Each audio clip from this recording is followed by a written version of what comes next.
Direct anterior approach में और hip replacement की बाकी अप्रोचेस के अंदर क्या डिफरेंस है। ये बहुत इंपॉर्टेंट वीडियो है और अगर आपको हिप रिप्लेसमेंट सर्जरी एडवाइस हुई है या आपको AVN एडवांस स्टेज में है तो ये वीडियो को एंड तक जरूर देखिए। हेलो फ्रेंड्स, मेरा नाम है डॉक्टर पंकज वलेचा और मैं दिल्ली में एक hip and knee replacement surgeon हूँ। डायरेक्ट एंटीरियर अप्रोच का मतलब है डायरेक्टली आगे से हिप जॉइंट के अंदर जाना। इस अप्रोच के अंदर जब हम हिप जॉइंट के अंदर एंटर करते हैं तो हम कोई भी मसल कट नहीं करते, दो मसल्स को हम स्प्लिट करते हैं। दो मसल्स को हम जो अलग अलग मसल्स हैं उनके बीच में जगह बनाते हैं और हिप जॉइंट तक पहुंचते हैं और आगे जाकर के कैप्सूल को कट करके हिप जॉइंट में एंटर करते हैं।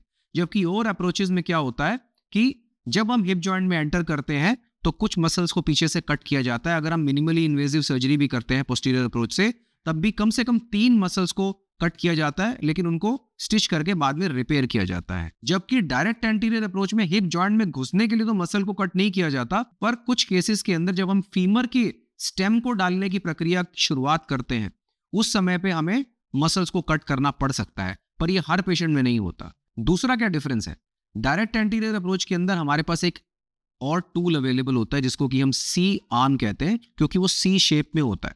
ये हम यूज करते हैं आमतौर पे जब हम फ्रैक्चर्स के ऑपरेशन करते हैं ना, हिप के या कोई भी और फ्रैक्चर का ऑपरेशन जिसके अंदर हम सर्जरी के टाइम पे एक्सरे करना चाहें, इसको इस मशीन को यूज किया जाता है। इसको C आर्म या इमेज इंटेंसिफायर भी कहा जाता है। क्योंकि डायरेक्ट एंटीरियर अप्रोच में पेशेंट सीधा लेटा होता है तो इसको यूज करना आसान होता है। हम कॉम्प्लेक्स ऑपरेशंस में जब हम पोस्टीरियर अप्रोच से कर रहे होते हैं तब भी हम इस C आर्म को यूज करते हैं अपनी कंपोनेंट प्लेसमेंट देखने के लिए। हम जब डायरेक्ट एंटीरियर में कर रहे हैं तो हम एनाटॉमिकल लैंडमार्क को भी देख रहे हैं, पर ज्यादा हम रिलाई कर रहे हैं कि हमें एक्सरे या C आर्म मशीन क्या दिखा रही है कप की प्लेसमेंट, और उसके हिसाब से हम अपने कप को डालते हैं। और MIS पोस्टीरियर अप्रोच के अंदर हम आपकी बॉडी के एनाटॉमिकल लैंडमार्क्स को, एक स्पेशल लैंडमार्क होता है जिसको ट्रांसवर्स एसिटाबुलर लिगामेंट कहा जाता है या TAL कहा जाता है, उसके हिसाब से हम अपने कप को अलाइन करते हैं और वो भी बहुत बढ़िया पोजीशन देता है। और उसके बाद हमारे पेशेंट सारी एक्टिविटीज कर पाते हैं जो कि आप नॉर्मल इंडिविजुअल कर सकता है, नॉर्मल इंसान कर सकता है। नंबर 3, जब हम टांग की लंबाई को चेक करते हैं, लिम्ब लेंथ को बराबर करने के लिए चेक करते हैं,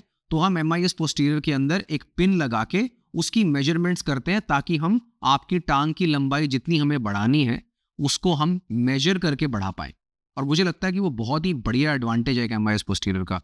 जबकि हम डायरेक्ट एंटीरियर अप्रोच में क्योंकि सीधा पोजीशन में यानी कि सीधा लिटा के पेशेंट को सर्जरी करते हैं तो उसमें हम दोनों टांगों को एक दूसरे के बराबर लगा के लेग की अलाइनमेंट चेक करते हैं या लिम्ब की लेंथ चेक करते हैं। तो अगर हमारा पेल्विस ऊपर या नीचे हो तो कभी कभी उस जजमेंट में एरर आ सकता है। जबकि जब हम पोस्टीरियर अप्रोच में करते हैं तो पेशेंट करवट लेटा होता है और हम पिन एक पॉइंट फिक्स करके उसको मेजर करते हैं और मिलीमीटर टू मिलीमीटर मेजर करते हैं। तो उसमें रिप्रोड्यूसिबिलिटी काफी अच्छी होती है कि मुझे कितने मिलीमीटर टांग को लंबा करना था और उतने मिलीमीटर में कर पाता हूं। जबकि डायरेक्ट एंटीरियर में मैं विजुअल असेसमेंट कर रहा होता हूं, मैं देख रहा होता हूं अपनी आंखों से कि मेरे दोनों पैर बराबर हो गए कि नहीं हो गए, या फिर मुझे स्पेशल तरह का रोबोटिक्स या नेविगेशन सिस्टम यूज करना पड़ेगा जो कि मुझे बताएगा कि आपकी टांग इम्प्लांट डालने के बाद कितनी लंबी हुई है और उसको आप एडजस्ट कर सकते हैं। सो ये 3 मेजर डिफरेंसेस हैं जो कि डायरेक्ट एंटीरियर अप्रोच या और दूसरी अप्रोचेस के बीच में है। फिर भी अगर आपके मन में कोई डाउट है डायरेक्ट एंटीरियर अप्रोच के बारे में या MIS पोस्टीरियर अप्रोच के बारे में, तो आप डेफिनेटली वो क्वेश्चन हमसे पूछ सकते हैं and I will try to guide you and try to answer your question. Thank you for watching.